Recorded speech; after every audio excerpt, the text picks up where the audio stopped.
Hi, I'm Trent Gardener from straw.com.au. We've been using the 70 by 40 hay tarps from ABC Tarps for quite some years now and have worked out a way of getting them on the stack without causing ourselves grievous bodily harm or anyone else or the tarp.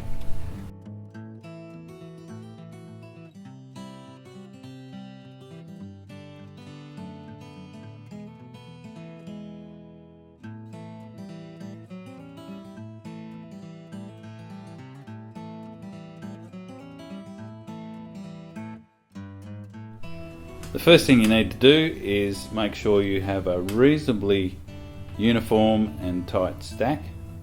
Crooked stack isn't any good along the edge of the tarp, and preferably a rooftop in the middle so that the water will run off, and it also allows you to keep the middle of the tarp tight.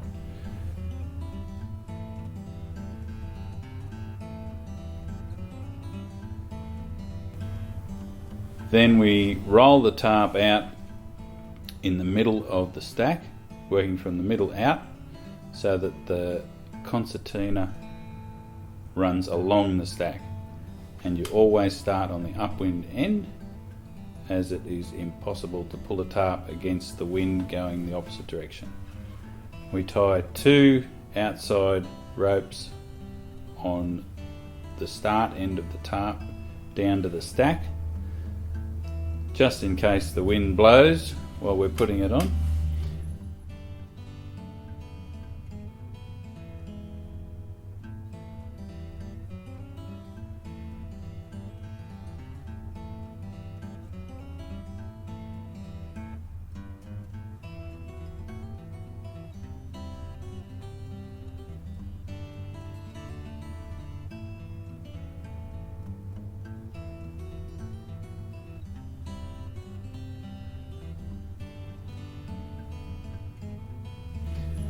Then we pull the middle of the tarp along the stack if it's a still day, or if it's windy we hook the forklift onto the edge on the upwind side and pull it along until it's out straight.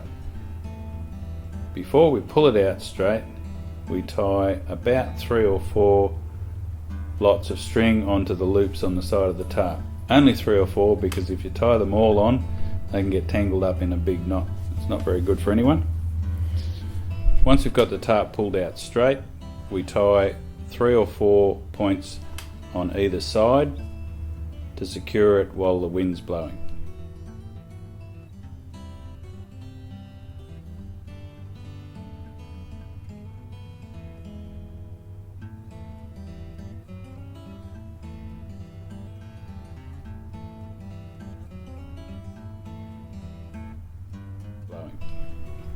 Then we go along and tie string about 2.5 metres onto each loop along each side of the tarp, so there's 20 of those. We've experimented with different types of rope and string, and baling twine seems to last about the same time as a tarp. The UV protection is around about the same on most baling twines. Once we've done that, we get our trampoline springs and spread them out to each one of those strings. Then we come along and start from the middle and work towards each end. We start with the middle springs pointing straight down, and as you work away from the centre, if you work away to the left, you angle the spring away to the left as well, so as to keep the tarp tight away from the centre.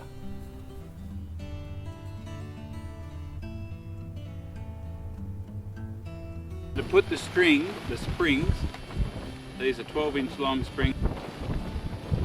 The hook side of the spring has to face out when it's finished. Like that. So it's facing away from the stack. That way, if it jiggles up and down, if it does come loose, it won't fall out. If it goes that way, jiggles up and down, it'll fall out and it's gone. The tarp will come straight off. And it's easier to put in that way. You just put it down on the string and push down and that's on. Really easy. Go down through the spring, back up through the belt, back down through the spring and pull it. The string is tied to the loop, goes down to the spring, back up to the loop, back down to the spring, and then is pulled upwards. Once you've got it up tight, about 1.5 the normal spring's lengths, you do a half bow in the string above the spring.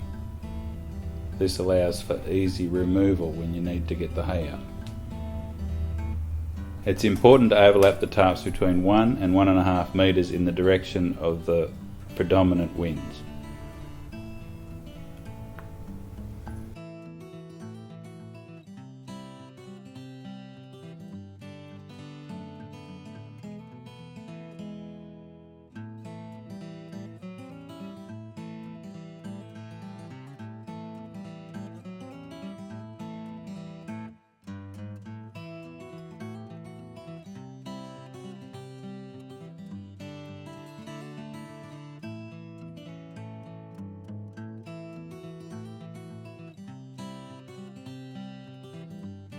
Because they're bale wagon stacks, we have to make a staircase at the end.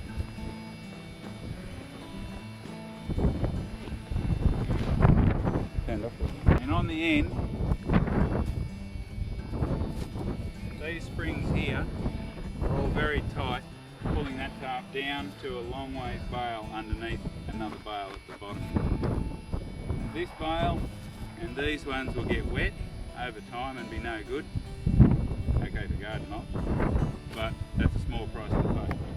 And that'll stay there through almost cyclonic winds, I reckon. We've had some pretty hefty winds and we don't lose tarps. That makes a neat end. You have to fold, it has to be folded this way. If it's folded the reverse, the water runs in the fold and straight down all the hay and buggers it up. The bottom corner you can't tie that down, but it just stays there because there's nothing much for the wind to get under. It doesn't touch everything. Everything else is tied each which way. We don't put the string on the end ones, we just pull them down tight. That's about it. But it'll stay there for a long time. Just go backwards, Laura, and just show the end of that stack in a bigger, wider.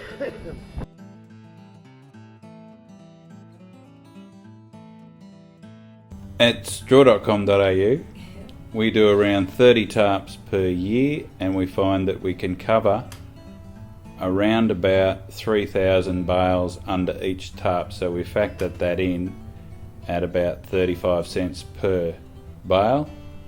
We normally do get a second usage out of them. If we keep them tight, there's no reason why they can't be used twice.